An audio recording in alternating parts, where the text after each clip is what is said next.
Hello friends, family, and that awkward Facebook stalker. Here I am making a video about the armor I make, the swords I make, stuff I do. This is kind of where I work, and yeah, I'm here with Sam, and yeah, so I'm just going to show you what these different things are, how I made them if I did, what they serve, what their purpose was served as, and later me and Sam are going to beat the crap out of each other with swords. Enjoy. Okay, so first here we have Sir Steve. Everybody say hello to Sir Steve. Yeah, say hello to Sir Steve or he will kill you in your sleep.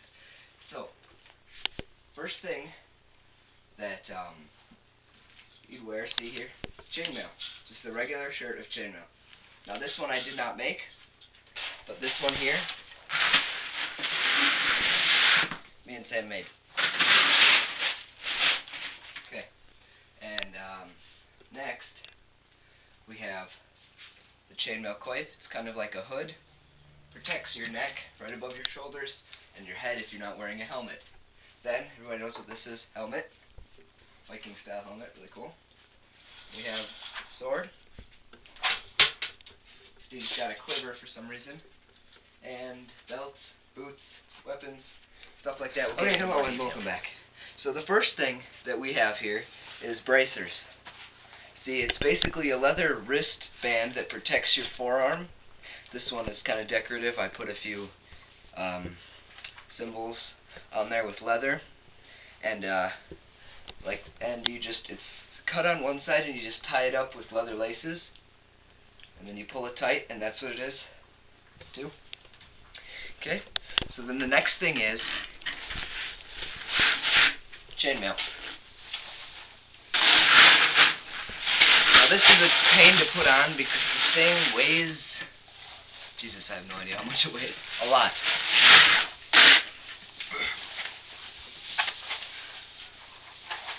And it rips out your hair.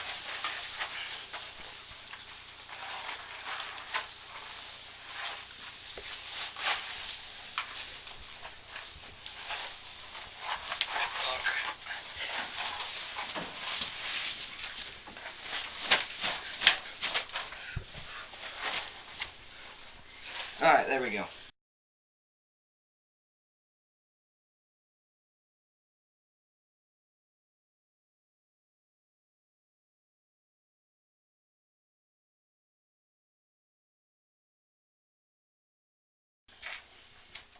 Okay, so chainmail weighs a lot. Metal. Each one of these is a metal ring, so you can just get the idea of how much it weighs. Then the next thing, another very important thing is this. Another very important thing is this.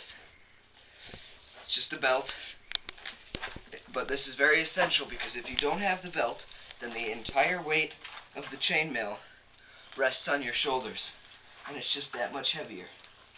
See, now if you wear the belt, then the top part of the bottom here of the chainmail just sits on your waist, like just a belt or anything really.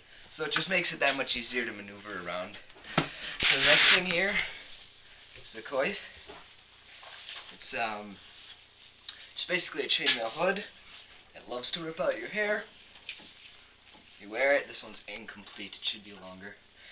If you see this one here, this one's complete and well done. You made that. I made this one. Still gotta work on it. So this basically protects your head if you're not wearing a helmet, and it protects your neck if you have a slashing blow right to your neck. Keeps your head where it is. Keeps your head right where it is.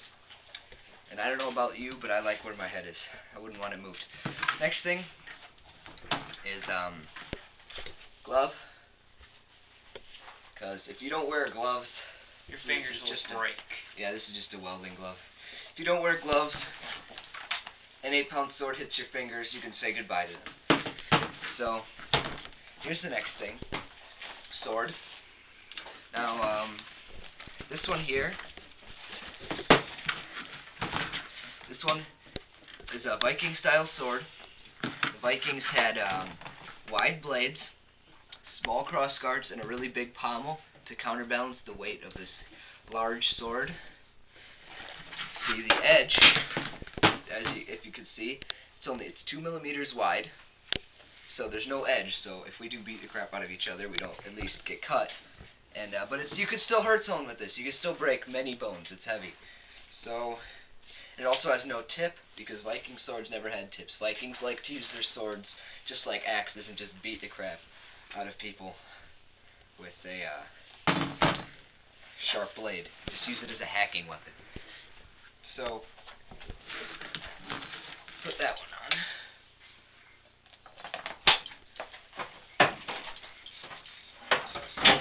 Ow.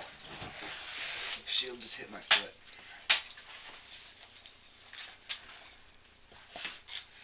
See, and then what you do with all this, you don't just let it hang. You take it, thread it underneath the belt like this, right under the buckle, and then back in through that loop that you just made. So it looks like this, and that way it hangs at your side. Okay, so the next thing is the shield. The shield weighs a little bit more than the sword. I'd say this thing weighs about 8-9 pounds. Very heavy.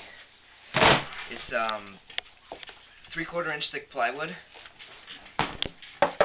plated with a piece of sheet metal, studded in place, and then the edge is wrapped with leather.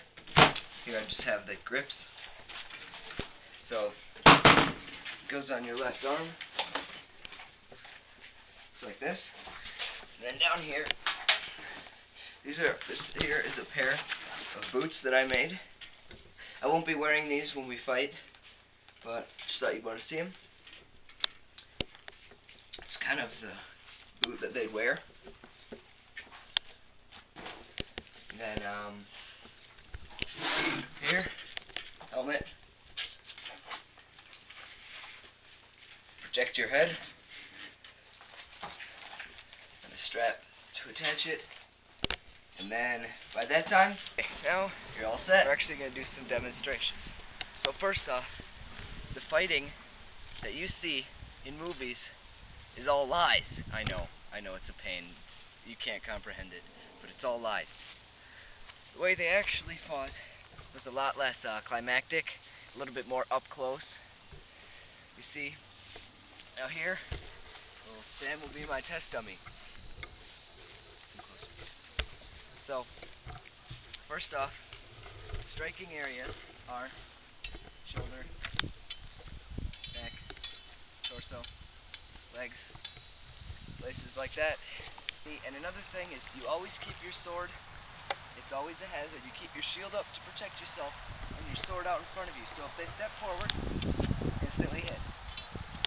So, like I said before, this is not Hollywood. So, there's silly things like, if I go up and make a big movement to hit Sam, I'm instantly hit. I lose my arm, which would suck. See, and another thing like turning around. You see that in movies all the time? That's like Chinese, Japanese ninja stuff. That never happens. You see, if I'm wearing full armor and I try to turn around, dead. Lose my head. Another thing is, if we just sit there and go straight at each other,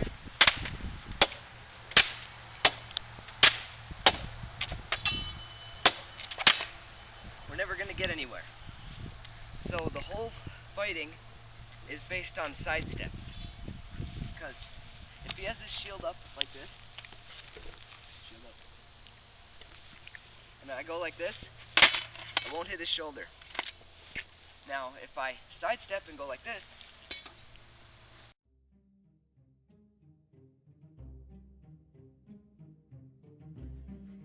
I hit his shoulder. So basically, you look like you're spinning around because you're each trying to get somewhere past the defense, as we're going to demonstrate now.